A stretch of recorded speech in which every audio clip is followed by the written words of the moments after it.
Good evening.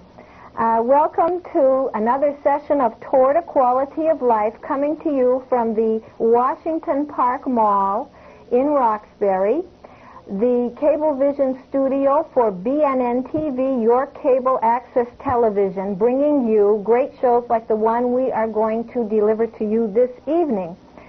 It is a Thursday, July 30th at 7 p.m. Now, this evening, I am very, very pleased to have with me two persons from the animal research community. The first person to my left is Ms. Dr Higgins Cavalier, who is president of the Massachusetts Society for Medical Research, and she has been in healthcare for almost the past 25 years. To her left is Dr. Dr Niemi, president of a Cambridge company called Genetics Pharmaceuticals, which is involved in gene therapy research. Dr. Niemi is a veterinarian. He is board certified in laboratory animal medicine. He is the past president of Scientist Center for Animal Welfare. He is a past board member of the American College of Laboratory Animal Medicine. He is a current board member of the National Association for Biomedical Research. Now, in inviting my guests to this show, I wanted to engage in a well-rounded discussion of considerations on many of the different sides of the animal research issue, which of course at this time is on an increasing number of persons' minds. And my position for some time, perhaps I should give a little background. I am familiar with animal research in as much as I've obtained a doctorate in behavior and neuropsychology, and in that field have studied a lot of physiology, medicine, behavior medicine, and behavior, including animal behavior. And in the course of doing that, I would, of course, read a lot of studies, though I myself have never been a researcher in a lab, and the question arose to me long ago, what about the so-called subject in an animal experiment? You know, what does it feel like to be the animal in the experiment? And I have been considerate of this question for many years now, and I must tell you that from my point of view, I do have grave concerns of what it's like to be an animal in a laboratory. And also, I'm sure we are all big animal lovers, and I'm a great animal lover, just period. You know, I feel for animals, and I realize that animals feel pain, and I realize too that they're not able to, as perhaps humans might be, go to Congress and pass legislation, or, you know, speak up if something is,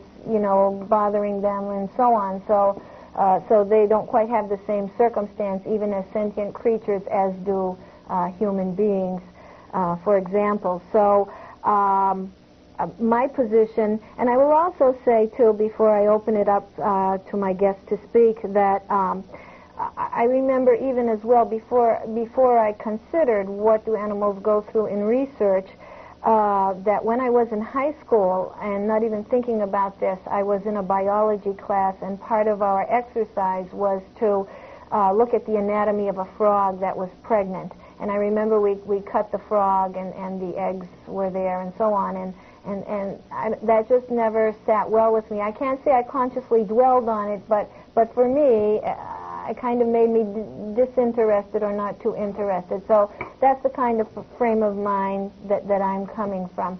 And so now that I've said that, I'd like to open it to you and see what you have to say on your stead. Well, Nancy, I think the first thing that you mentioned was that there seems to be a lot of misunderstanding about this issue. And what I would like to do for the viewers is to introduce who the Mass Society for Medical Research is. Our organization is relatively old. It was formed back in 1953. And we have been working since that time basically on legislation until right through the 80s. And in the late 80s, we really looked at what the mission of the organization was then and what it should be. And we decided that, collectively, the biomedical research community decided that the mission was then and is now is to foster a better understanding of the biosciences. And in doing so, what we needed to do is really look at what kind of information we could provide to the community as a whole, particularly science teachers and students, that would help them to understand research, the research process, as well as why animals are used in not only biomedical research, but also testing and education. So starting in the 1990s, we brought a large group of teachers together from a broad geographic area. And we told them what it was our mission is and asked them, how can we help you? We know that there are new health frameworks coming down the pike, and these are questions that you're faced with in the classroom. Maybe we could work collectively in designing at least a curriculum that could be used as the unified source, or it could be used as an adjunct in the classroom to teach science. Putting these programs together, we have reached about 90% of the schools. Our philosophy is that when we go into the schools, that we tell the truth. We speak the truth. We speak about science. We ask kids to really research the whole issue, not to focus on just what we're saying, but go to the libraries, call the animal activist movements, such as the New England Anti-Vivisection Society and others, and ask them what their viewpoints are on this issue. And then come back to the classroom and then let us really, ferret out what some of the questions or some of the concerns that you might have. So we really like to focus on critical and creative thinking activities, help kids with their problem solving and so forth. Dr. Niemi, what would you say? Well, I want to congratulate you for having this topic on your show, because it's clearly critical that science continually explain itself to people who out there who are not practicing scientists and who have a lot of concerns, as they should, as to how animals were used, because no animal volunteers for this kind of service. We're not doing the animals any favors. And I think it's important for viewers to understand that there are a number of layers of advocacy for animals within a research environment. And I think it's important to understand what those are specifically. The lab animal veterinarian clearly is one at the center of this who has an interesting job, shall we say, because he or she is charged with providing a healthy population of animals to the scientists, so that any work they do will not be harmed or impaired or have to be tossed out because animals got an infectious disease, or they weren't fed the right diets, or their cage sizes were the wrong size, or perhaps the water wasn't appropriate. And so, excuse me, sure. How could water not be appropriate? Well, if water isn't clean enough, or in the case of some species that may need additives to their water, either as part of an experiment or just through their natural biology, you may have to supplement water with some nutrients. And if that's not done, you can run into problems that would make the entire experiment worthless, and you'd have to start over again and actually use more animals, which is not in anybody's preference. But at the same time, the veterinarian has to look out for the animals as well and do their best to ensure that animals are used only when necessary. And when they are used, it is with a minimum amount of pain or distress that is involved, and that the experimental objectives are justified. Now, luckily, the veterinarian doesn't do this alone. Every animal research community, every animal research laboratory, has a committee that is defined by law to include not only a veterinarian familiar with the species that are being used, so it's not going to be a horse veterinarian or someone off of a dairy farm. It's going to be someone who is experienced and trained in the rodents that are used, or the primates, or the dogs or the cats or the rabbits.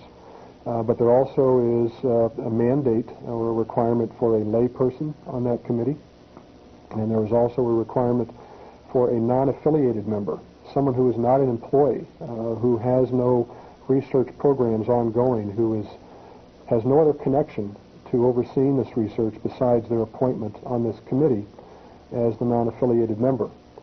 And all of these committee members that also have to include a scientist as well will meet regularly and review all proposed experiments before they're allowed to proceed. And only after the committee votes to approve an experiment can it begin.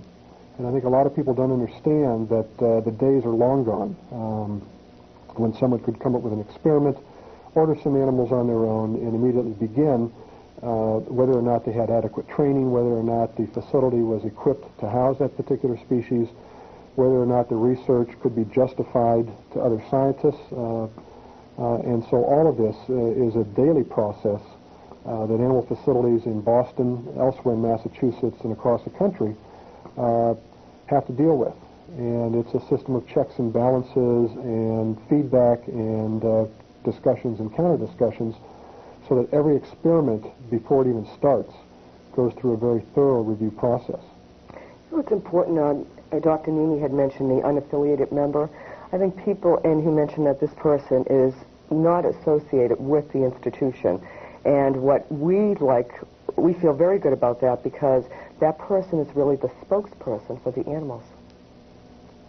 That's how I view the individual. Would you agree, Dr. Niemi? Yeah, I think that's accurate, and in fact, that's what inspectors look for as well. It's also important that your viewers understand that if you use most conventional animal species, you have to have a federal license to do research, and that includes cats, dogs, monkeys, rabbits, guinea pigs, hamsters, any farm species used for medical research, such as pigs or cows, and a USDA veterinarian can walk in at any time and conduct an unannounced inspection of your facility.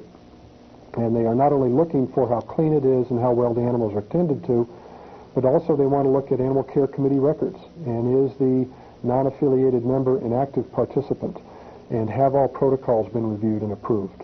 The Commonwealth of Massachusetts has an additional system for unannounced inspections and licensing of animal facilities for all facilities in this state that use cats and dogs.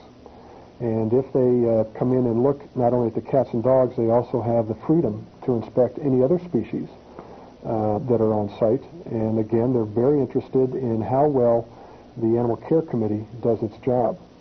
In the city of Cambridge and elsewhere in the Commonwealth, there are also local requirements for a local license and a local inspection process, again, unannounced. So there are many layers of legal oversight in addition to two others that are very important. The National Institutes of Health is probably the biggest source of funding of biomedical research involving animals in this country. Perhaps only matched at that level by the pharmaceutical industry, but at least at universities and medical centers and hospitals, the NIH is the primary financial source of all these resources. They have their own regulations that you have to agree in writing to annually and provide them an update of your program that you are in accordance with these regulations so that they can continue to fund your programs. If at any time there's indications that you fall out of compliance with their rules, then they take their money away. And this has been very helpful in ensuring that animal experimentation is a very well controlled activity. The last element that I think people don't appreciate as well is there is a voluntary accreditation group whose acronym is ALAC, which is the American Association for Accreditation of Lab Animal Care International, that will spend 1 to 2 to maybe 5 days every 3 years with at least 2 lab animal veterinarians and will turn your place inside out and then give you a seal of approval so that you are accredited by this body. If you're not, that doesn't mean that you can't do animal research, but it's often a requirement or an expectation from funding agencies or from pharmaceutical companies, from a variety of financial sources, that you comply with this additional layer of quality in addition to the laws and the regulations that I just mentioned. Well, I have many thoughts as you speak. Please. One thing that comes to my mind is you say that animal research is not whatsoever like it might have been in the past without the regulatory oversight that it has now. But I must make the point that it's because of people investigating and proselytizing and putting pressure on regulators and on the Congress that we've come to the point that we are now. And I'm sure that as history moves on, we're going to even go further. I doubt that this is stopping. It's going to expand rather than contract. So I would make the point that we would never be where we are today except for people from outside the animal research community for the vast part, more than 99%, basically protesting the situation for animals. So that what we think is humane and inhumane or cruel actually is evolving. It may not be evolving in the hearts of people, but it's evolving in the prescriptions of how people can behave as far as we can monitor it. I think that's an excellent point, and I'm glad you made it, because without a doubt, without external pressure, people wouldn't change. I mean, no matter what avocation or profession or walk of life you're talking about, people just don't like to change, and human nature is that you've got to be pushed often to where you need to be, and by no means is this process finished. And again, as a veterinarian, there are lots of opportunities to continue to improve on the animal side in the research environment in the context of what we often refer to as the 3 R's, which have always been the gold standard: replacement, refinement, and reduction. So that are there ways that we can replace animals completely and not use them? And if you look at the usage of animals over time, you see some significant reductions in the total number of animals used in this country over the last 20 years, primarily because people have gone on to either computers or to cell culture. In some cases, they've been forced to drop animals, which is not necessarily a bad thing, to a more appropriate or a more useful type of experimental procedure. There's been a lot of work as well in the reduction of animals as we continue to create more and more mice, for example, that are more and more alike. And we can talk about cloning tonight. I think that'd be very interesting. But even before cloning, where people were inbreeding mice, so that you had a very high expectation that all the mice in an experiment were genetically very similar, if not identical, you had to use fewer than you would otherwise, so you wouldn't get such a wide variation of results. And so reduction in number has been a very attractive goal. Let me ask you a technical question. Please. Here. If you have a strain of mice that's genetically similar, or God forbid a clone, a colony of clones, but do they, let's say they had infectious disease, which to me I feel is a sad situation, but let's say they did, would they show, out of curiosity, similar temperature readings and similar behavior patterns and similar blood pressures given the same virus or whatever it is? Do they show the same identical symptomology? In many cases, yes. But not always. Well, the reason I hesitate for mice specifically is we rarely take their blood pressure. There's just not a cuff small enough unless you're doing specific blood pressure research, and then most people use larger species. And rarely do we take their temperature as well. That's not what we want. But for a person who feels like they've got a bad cold and they've got a flu, they don't move around as much, they're not as hungry, they don't eat as much. Same thing happens with mice. Mice are not as active. They don't eat as much. If they've got an intestinal virus, they may have diarrhea just like people will do. And so it is fairly easy to spot an animal that is not feeling normal enough that you presume it has no infectious disease. But I'm just wondering, especially in the case of cloned animals, if they would all have, since everything would be, in theory, identical, would then the resultant, would the processes come out identical? It's just an esoteric kind of question. Well, the answer is yes. Again, within normal experimental variation, but that has been some variation. But that has been the primary basis for creating strains of mice that are genetically similar. So you've got a greater sense of confidence that what you're going to see in one mouse is going to be very similar or statistically identical to the next mouse and the mouse beyond that. Now there are arguments that we shouldn't use mice that are genetically identical, especially if we're looking at the response to some things that may be toxic to mice and also toxic to humans. If we're testing them for safety, wouldn't we want as broad a genetic background as possible, because humans have a very broad genetic background. And this is a debate that is thrashed around annually in the toxicology community as to what's the best genetic foundation for animals that we're going to use as indicators in humans. Because if it's too narrow genetically, you might miss something. If it's too broad, the results may be, or the data may be so fuzzy that it's hard to actually pinpoint. Oh yes, when you're dealing with biological systems, you're in a very broad field, shall we say. And it's the same with patients. I mean, patients don't always and which is why, identical. even though you were mentioning the reduce animals idea with computer simulation, etc., in vitro techniques, really for most of the in-depth kind of research that still is inclined to be done, you really do need the complex organism to figure a lot of, to get us something that you can hang your hat on. Even then you can't. I mean, you really can't do the more complicated kinds of studies, or the studies that get at more complicated kind of phenomena, I should say. Right. Yeah, because a living organism is so complex as to be virtually infinite. Really.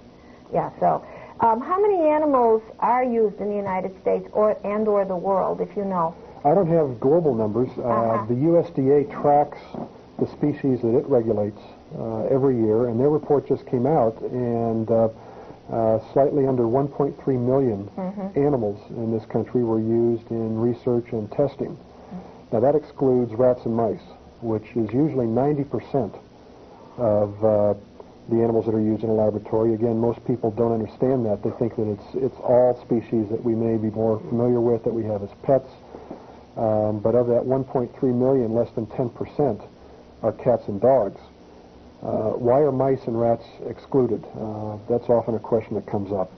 And it's because in the late 60s, when the USDA was given the responsibility of the Animal Welfare Act, which was passed by Congress primarily in response to pets being stolen and sold to research laboratories, Congress, responding to the public outcry, wanted to make sure that cats and dogs specifically were going to come under some laws that regulate their use in a research facility.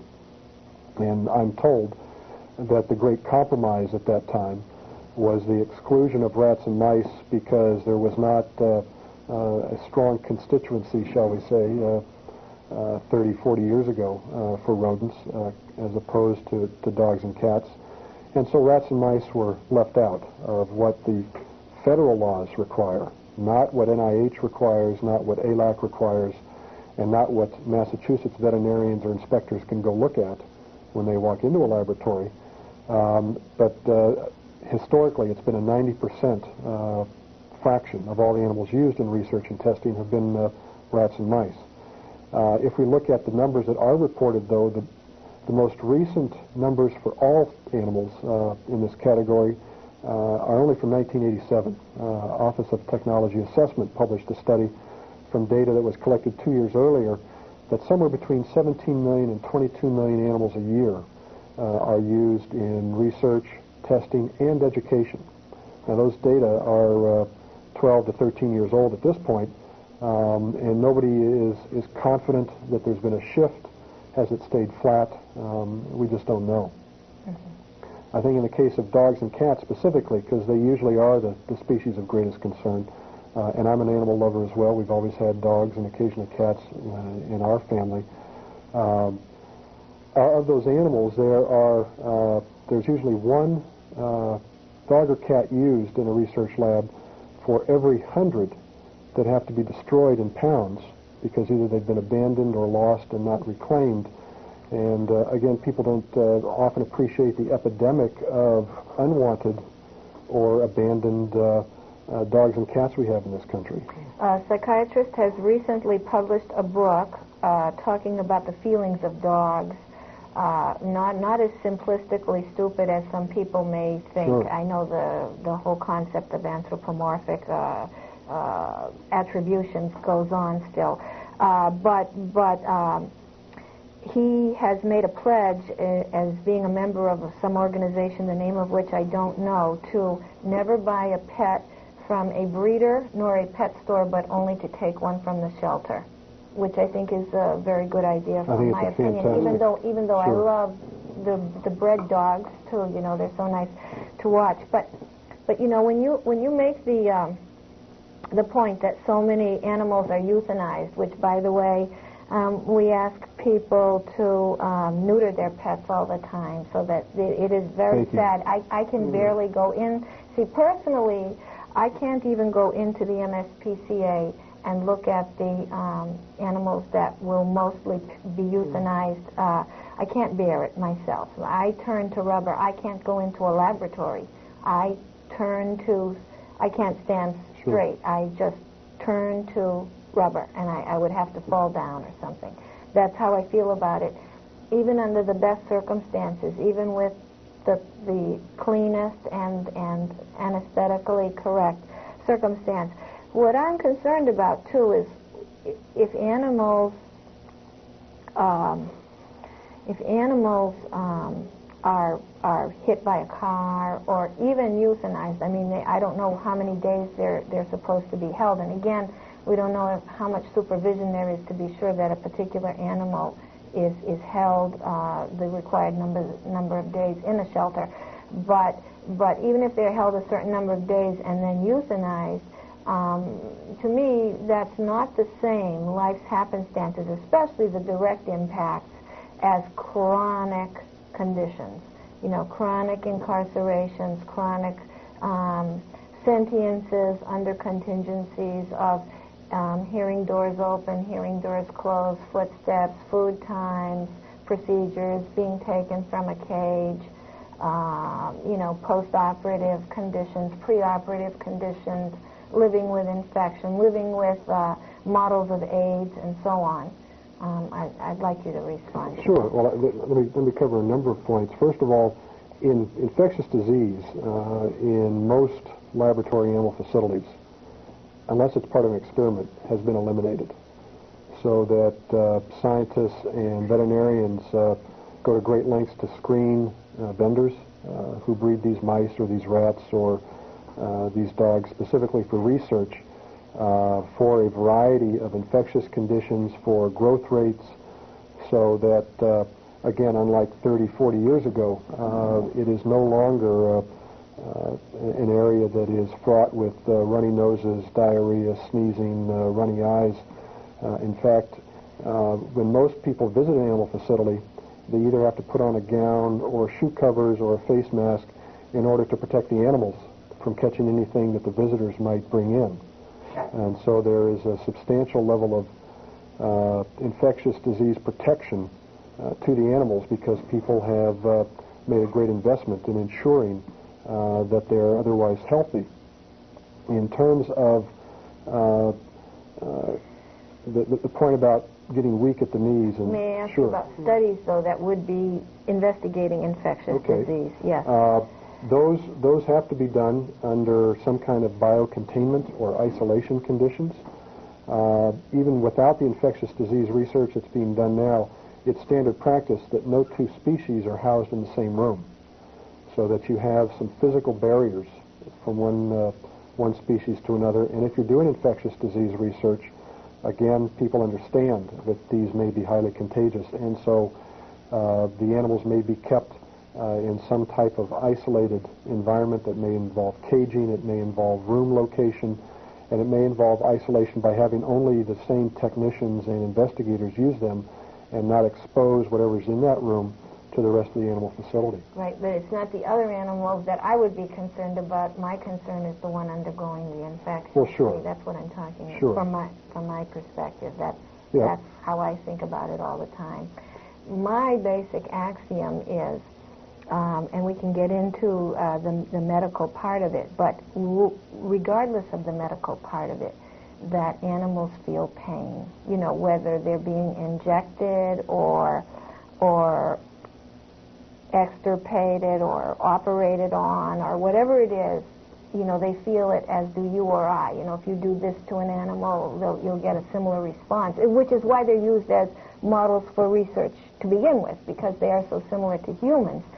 And, you know, given that, I cannot go beyond, from my point of view, the idea of the pain that they endure, including, as I was mentioning before, what it would be like, for example, to be under infection and isolated and, you know, handled and wasting away, you know, until I guess a certain point you're either no longer needed or it's considered too inhumane to keep the animal alive. So from my point of view, I'm looking at it from being inside the paws of the cat or whatever animal, you know, would be in a condition. And I think that's an excellent attitude, that we like to also maintain that sensitivity or that empathy in our technical staffs as well. But at the same time, you have to also remind yourself as to why are we doing the experiments in the first place. And the American public, year after year, has supported the use of animals in research for human improvement, for human health, for fighting disease, for coming up with new surgical techniques, as well as for veterinary research as well, so that their pets are given the best vaccines available or the best heartworm medication, or if there's a new development in some of the other diseases that dogs and cats or people's horses or other pets may get, there's no reason why those advances can't similarly be made available to their pets. And so it's a daily debate. It's a daily struggle. It's a daily challenge to make sure that you as an animal user are comfortable that there's a reason, and there's a very strong reason for why these animals are being used. You know, people will often talk about if you're going to use animals in research, you have to have the stomach for it. And if you don't have the stomach, you shouldn't be doing it. A lot of my colleagues and I share the view that you also have to have the heart for it. That if you don't have the heart that is still going to recognize this organism as having the ability to experience pain and distress, again, you shouldn't be in animal research either, because you're going to be too callous. And it's as long as the American public and our culture has a fundamental belief that a human life is of greater value than an animal life, provided that the animal be maintained with a minimal amount of pain or suffering, we're going to continue to use animals as models to discover new drugs, to discover new medical devices, new vaccines, and tackle some of these huge health problems that we face in the world today. Nancy, there is an individual that is part of the research team that I think is very important to mention, and that would be the animal care technician. Mm-hmm. These are individuals who are constantly working with the animals, changing their cages, making sure that the water temperature is correct in the room, that the air is flowing in the room, that they get the right food, and so forth. And the reason why I bring this up is because they're constantly attending to the animals, when those animals have to be put down, say because they need to look at the inside of the organs to see what happened with a special medication that they were using, that bothers the animal care technician. They become very close to the animals that they work with. And there's a gentleman who wrote an article some years ago, and Dr. Niemi, you might recall this, Dr. Arnie Luke. Sure, at Northeastern. In Northeastern, who addressed this issue. And just to make not only the animal care technicians aware that, yes, you do have a voice, yes, you should have concerns, and yes, you should voice your concerns when you reach a point in a study that you are uncomfortable with. And I think he wrote that article that really raised the awareness of a lot of people. A veterinarian from, I believe it was Cornell, came and interviewed me once a while ago. I can't recall his name, and he was telling me about running groups with persons who work the animal shelters in New York, and what a difficult problem they were having, the ones that are in the euthanization aspect of it.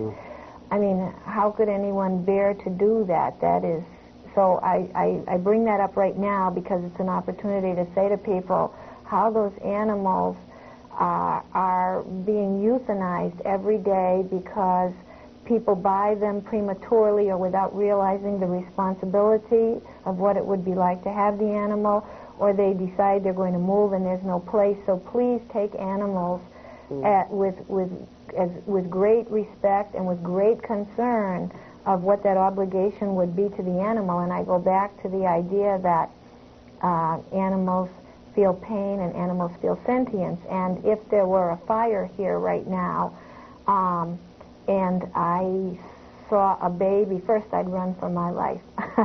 I'm afraid to say, probably. One never knows what one would do. I had a friend who said, any of these heroics you hear about in airplane crashes, cancel it. Let me tell you what happens in an airplane crash. But if I had an opportunity to go back and I saw a baby or an animal, I would pick the baby up and take it away. But that still doesn't change the idea that the animal feels the suffering, all the things we feel when we're very ill, so does the animal feel these things. And that, and you mentioned the idea of human life perhaps being above animal life. So I bring that out to illustrate I'm not putting any above either. I would find it very difficult from my point of view to turn to something that is whole and pure. Let's say you have a rose growing in a garden and it's so beautiful. You know, I wouldn't want to pour acid on it, for example, and just see it dissipate. Let's say you have a beautiful monkey, which is, I feel similarly about rats or snakes, which a lot of people don't. But let's say you have it, which is also so intelligent, which is no particular qualification, but and so able to communicate and relate. And to think that you would have a wholesome, complete God life, if you will, and I'm not a religious person, and then you would infect it with a simian AIDS virus, or you would implant a tumor, or you would make a place for a tumor to grow. You know, how can that be, or how do people do that, you know? What is whole and pure, and to just take it and use it, really use it. You know, we're talking about use here. But again, I think that the key question is there a justifiable reason to do those kinds of things? It's interesting that you mentioned simian AIDS virus, because I was involved in some research a few years ago where we looked at a simian AIDS vaccine that in adult rhesus monkeys, at the time that those experiments were done, was incredibly effective. There has still not yet been an effective AIDS vaccine developed for people, despite a lot of need for such a vaccine, not only in the U.S., but clearly in the developing world. And at the same time, people have not yet been able to find a chink in the armor of the virus, a way to stimulate an immune response that would completely protect a person. And simian AIDS virus, being so close to HIV, has been a very popular model. And work that was done in Massachusetts, I'm proud to say, at Harvard Medical School and New England Primate Center, has come up with a candidate virus that in monkeys so far looks to be completely protective against any kind of subsequent challenge with live virus in adults. And so the question was, well, what happens to baby monkeys? Because if you look at babies born from HIV-infected mothers, at one point, 1 out of every 3 babies in New York City coming from an HIV-positive mother was going to contract HIV and later die of AIDS. Very tragic situation. And so if there was a way you could vaccinate the mother or vaccinate the infant as soon as possible, you could perhaps save what is truly an innocent life, because here's a baby who had no say, who had no control, who had no vote in her mother or her parents contracting this virus. And so work was done vaccinating pregnant monkeys and then looking at the effect of that vaccine, either protective or otherwise, on these newborn monkeys. And what we found was that the vaccine may be harmful. And the only way we could have found that is by using this particular model, using pregnant rhesus monkeys that had been inoculated with the simian AIDS virus, and then vaccinating them and following what happened after they gave birth. We talked about the complexity of a living organism earlier. There's no way in any other situation you could have done those experiments, and you certainly didn't want to try an unproven vaccine in humans. And so again, getting back to your point, it may be viewed as tragic, but at the very minimum, very uncomfortable to use animals in these contexts. So you have to go back to the point, why are you doing this? And what is the reason? What's the rationale? What's the justification for these kinds of experiments? How about this proposition? Let's say, I know you used the word reason, let's say you had an unlicensed, untrained, ordinary citizen working on monkeys or rats in his or her home, growing tumors or checking out their anatomy or whatever.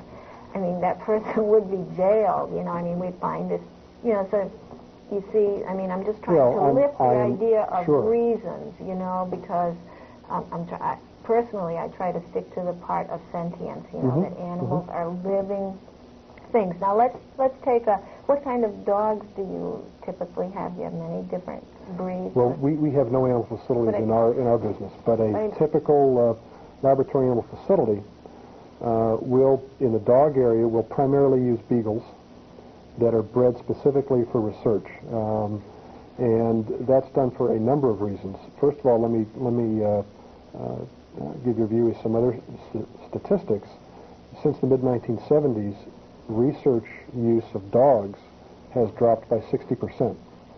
And the use of cats for research and testing since the mid-70s has dropped by 65%. As people have either stopped using animals or they've gone on to other species for a variety of reasons. But today, about 50% of the dogs that are used in research come from breeders that are licensed to provide these animals to research institutions. It's also important to know that a dog that's raised in captivity, even if it's from a breeder for the pet industry, has a period of time in its puppy development that it can be deprogrammed, if you will, from a confinement arena. And if a puppy is kept in a pet store or in a kennel for longer than 4 or 6 months, maybe even earlier, you run a great risk of that animal always having what we refer to as kennel behavioral syndrome. That if you put it into a household or if you put it into a yard, it undergoes as much stress or suffering as an animal may otherwise, because it is totally not used to that environment. It hasn't learned how to adapt. It hasn't had the education or the buddies in its litter or other dogs, etc., who know this environment. And so in many cases, people who buy a dog from a pet store or breeder that's been kept too long as a puppy either have a very bad experience because the dog has got behavioral problems, or they wind up bringing it back. Well, at the same time, that works to the advantage of the animal in a research institution, because that's all it knows. And so it knows that despite it being in a pen, that it's going to get clean water every day, it's going to be fed twice a day. There's even a law now in the United States where dogs have to be exercised daily, and you have to document that exercise. And so the animal caretakers that Deborah referred to earlier have the fun task of giving these animals some activity. If anybody walks into an animal facility these days, I think that the biggest impression they're going to get, and as a veterinarian, my biggest concern from an animal welfare point of view, is animal boredom. which can be just as stressful to an animal. Even though they're habituated to the environment. Correct. I'd like to make a point here that's a very, people, just for your own personal life and idea of what you are and what you do in life, take heed to what Dr. Niemi is saying of how a person is a product of the environment, and how what you know is what you're used to and what you respond to and act like. So take note of that. That really is true for biological organisms, that you are a product and a responding organism to the circumstances that are behaviorally ingrained, if you will. But why is it such an animal would become bored? Well, these are usually social animals. You know, we work with species that we've been able to domesticate and that are used to having people or others of their own kind around. They may be group-oriented, such as rodents. Dogs certainly, since the dawn of time, have been comfortable in packs, and so there is a lot of pressure or expectation these days to house dogs in groups and not house them in isolations unless it's absolutely essential as part of the research. So through, again, the funds provided by the National Institutes of Health over the last 20 years, a lot of animal facilities have undergone very expensive renovations to replace dog cages with dog pens, as just one example. Or in the case of cats, cats are often viewed as a solitary animal, but they enjoy one another's company. And if you walk into a room of laboratory cats, they're actually very glad to see you, which was not always the case when I had my cats. So they were fairly independent and didn't care one way or another. Well, if as you a walked into the room. behaviorist, I have to say that cats are parallel parkers. In other words, they may seem uninvolved, but they are very involved. In fact, I'll tell you an anecdote of a cat I had. He would be laying out, eyes closed, not a care, not a concern with what was going on in the room, until I petted another cat, at which point one eyelid would go up. Yeah, So it's true. These are the things that we look at when we think of animals. Now, if you said you had dogs. When I mentioned dogs, what I originally meant was dogs that you might have owned as pets. Now, would you feel okay about your pet being experimented on, say, for example, having a bone marrow transplant or being given carcinogen or something like that? Would you feel comfortable with that, let's say? No, I would never donate a pet to a research facility. Only because it's had the background of being a pet, or because you wouldn't want it to endure the pain? Or the well, suffering, again, it would depend upon the circumstances.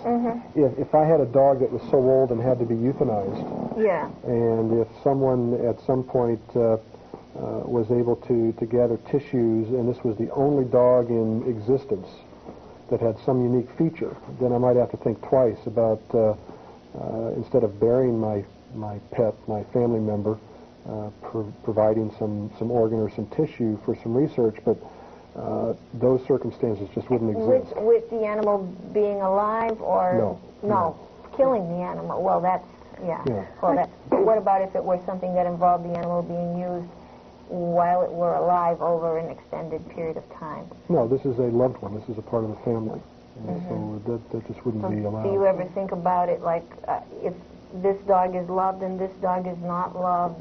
How can we have a difference between the two? Yeah, is that a lapse in logic? And again, that's an issue that people wrestle with all the time.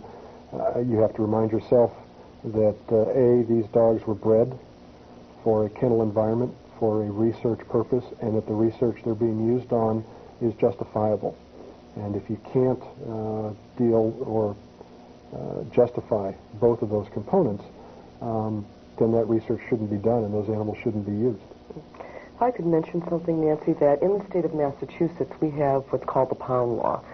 So it is forbidden that any research member acquire or procure animals from pounds in Massachusetts as well as outside of the state. Dr. Niemi just mentioned a point about donating your animal. That is unacceptable in the state of Massachusetts. There would be at times circumstances, as was mentioned by Dr. Niemi, if there was this one species that might have had this one specific disease, they might they, being the Department of Public Health and other state as well as federal agencies, might consider it, but the likelihood is nil. Mm-hmm. Yeah, and I know there is such a law, but I was more making the philosophic point, Mm-hmm. you know. Sure, it is. Yeah, and now you are currently, and another thing, we've already used up most of our hour here without even touching on so very many things. The other thing is, too, balancing the worth of the experiment over the use of the animal. Let's face it, from a practical point of view.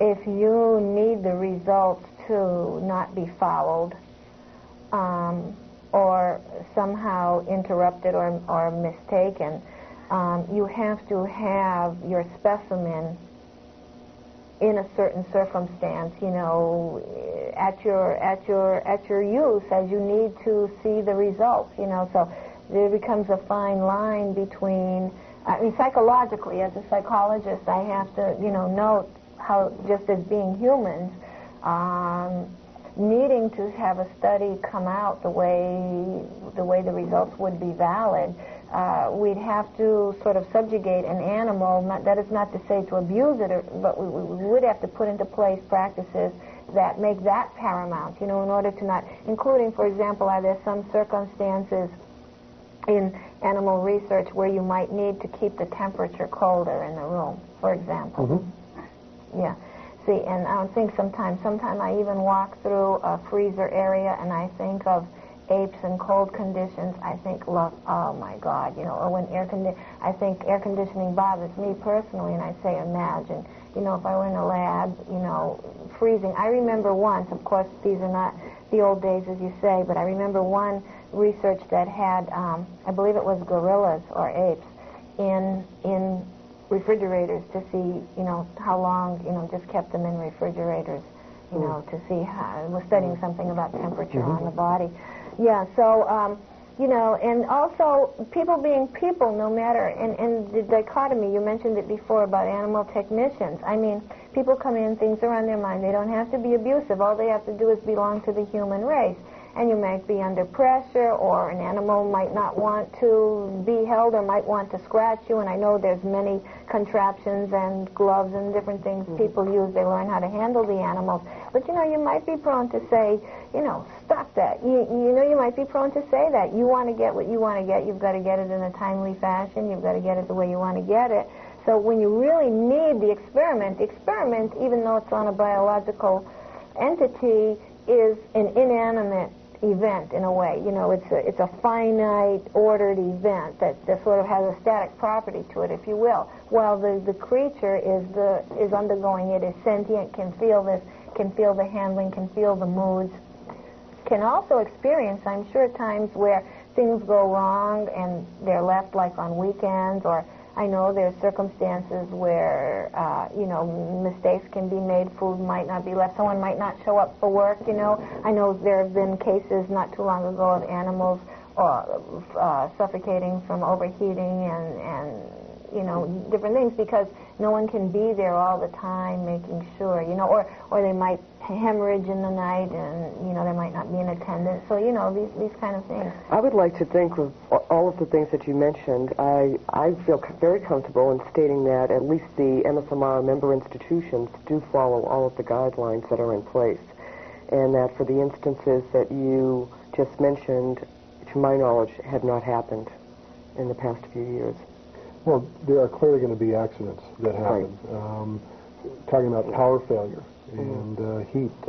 Natural disaster. Any animal facility that's now licensed has to show that it has backup energy capabilities, so that if we have a brownout, for example, and those are common in New England in the summer, that there is a generator that can be switched on in 30 seconds, a minute, automatically, that is directed only to the animal facility.